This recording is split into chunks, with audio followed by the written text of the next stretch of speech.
Qumarbaz İlham Əliyev hər dəfə qazın, suyun, işığın qiymətini qaldıranda bilin ki, həmin o pullar Əliyevlərin cibinə gedir.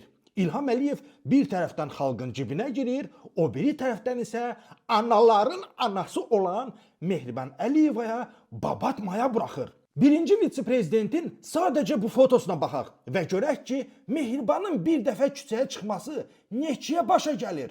Elə götürək Mehriban anamızın kurtkasını. Bu Brunello Cucinelli brendinin kurtkasıdır və qiyməti 14.000 manatdır. 14.000 manat. Mehriban xanımın sumkasına bir baxın. Bu sumka Louis Vuitton brendinə aiddir və qiyməti 10.000 manatdır. Təsəvvür edirsiniz? Bax belə, Mehriban xanımın bir dəfə küçəyə çıxması 40.000 manata başa gəlir. İndi siz mənə deyin görüm ay kasıblar. Bugün evinizə çörək almaq üçün cibinizdə 60 qəpik varmı? Ha? Siz hələ yatın.